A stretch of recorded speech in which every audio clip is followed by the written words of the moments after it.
Craig here from bitsbox.co.uk.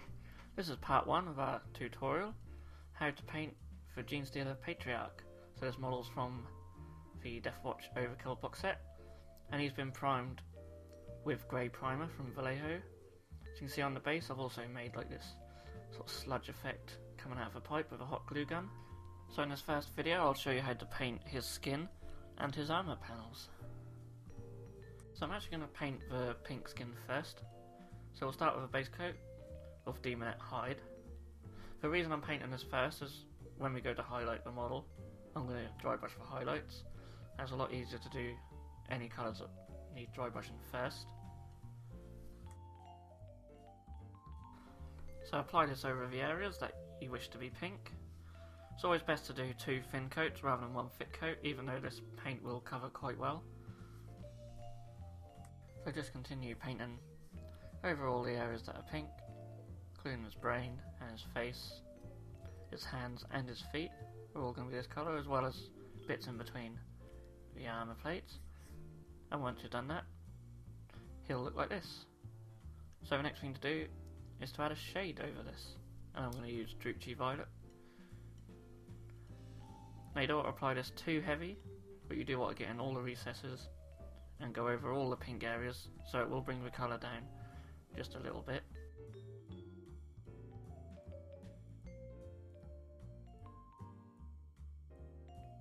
I apologise that his arms do get in the way a lot of the times throughout these 2 videos. I will try and keep as much of him on camera as possible when I'm painting. You can see I'm just going in all these little armour plates, just with the Druchi Violet. Not going in too heavy, but just enough, just so all the recesses are completely covered.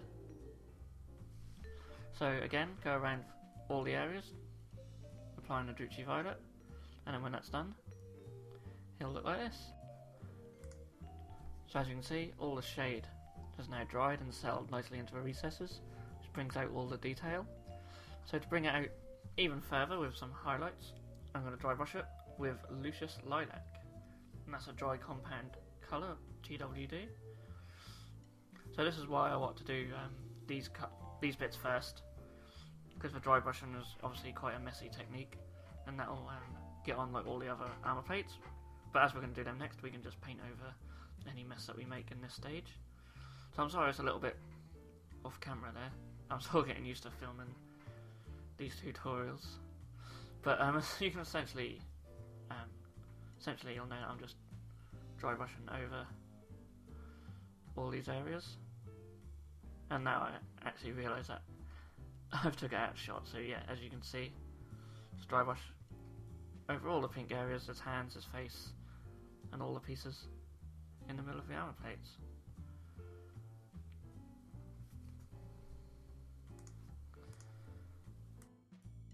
So that highlight has really started to bring out all the detail on the miniature.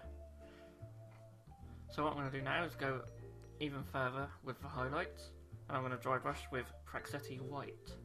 Now this is a more focused highlight, so we're only looking to go around sort of like the middles of all the pieces in between the armour plates, the edges of the hands and fingers, and as well as just the edge around his face. So just pick out the sort of the sharpest edges. This will give you a bit more of an extreme highlight.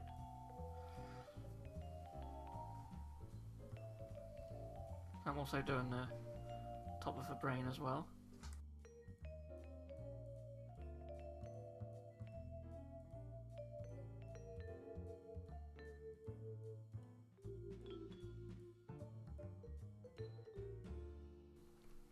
So now that this extreme highlight's been applied, you can tone it down again, and I'm going to show you how to do that. So to do this, I'm going to apply a glaze to the model.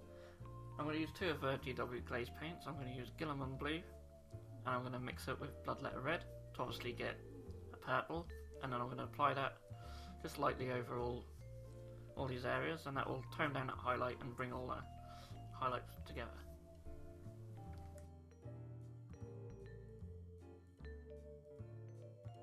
So now you can see that glaze has been applied and it's now dry, and the highlights are less extreme, but they're still noticeable. So with that, we're essentially finished with the purple. I'm just going to add a little glowing effect on the brain, and again we're using Bloodletter. So if you've seen the box art, have you already done this? There's like a orangey, reddy glow around the brain where its fingers are. So I'm going to apply a similar sort of technique there. So we start just by adding some Bloodletter just on the brain, just around where the fingers are.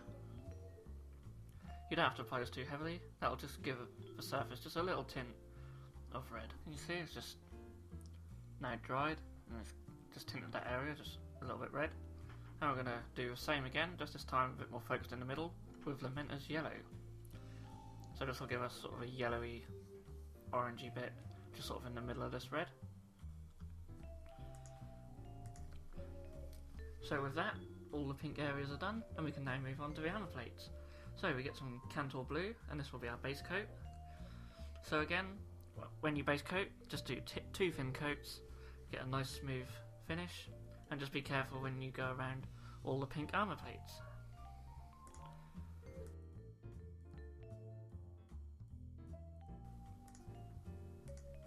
And with that, all the blue areas are now base coated. As you can see, I've gone all the way around the model. So now I want to darken these areas down.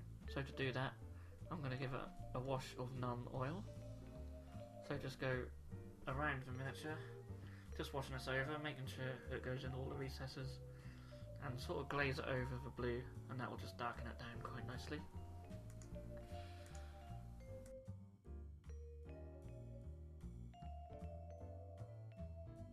And you can see now the shade's dried.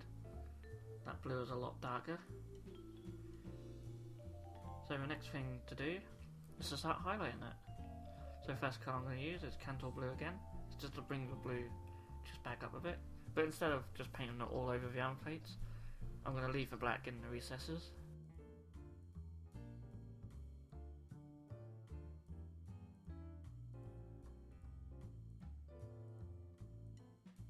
So once that's complete, you can just see that I've lightened up the blue around the edges. So we're now going to do a further highlight. This time I'm going to use Altdorf Blue. And this is just to pick out the sharper details closer to the edges and all the corners. So exactly the same as before, but this time leaving a bit more of that blue showing through.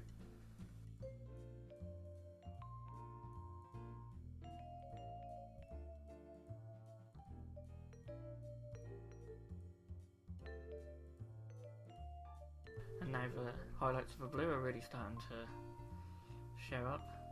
So I'm just going to do one final highlight here. This time I'm going to use Altdorf Blue.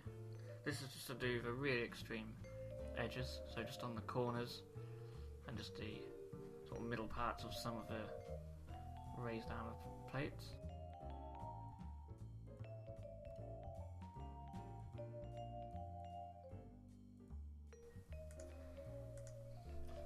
And with that, the blue looks really striking now.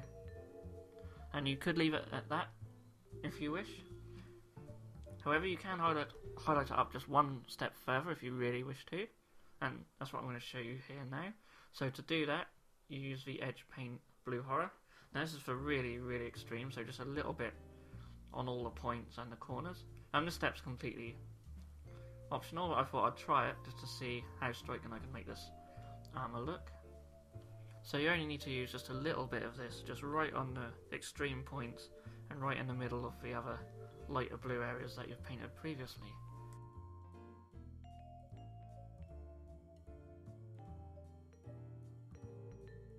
And with that, his armour and his skin are now complete. So that concludes part 1 of this tutorial on how to paint the Genestealer Patriarch. And as you can see already, he's coming along really nicely. So in the second and final part of the video, I'll show you how to paint all the other details, starting with his claws, his tongue, his eyes, and also the base. So as always, I hope you enjoyed this video. Please like and subscribe if you did, and I will see you in the next video.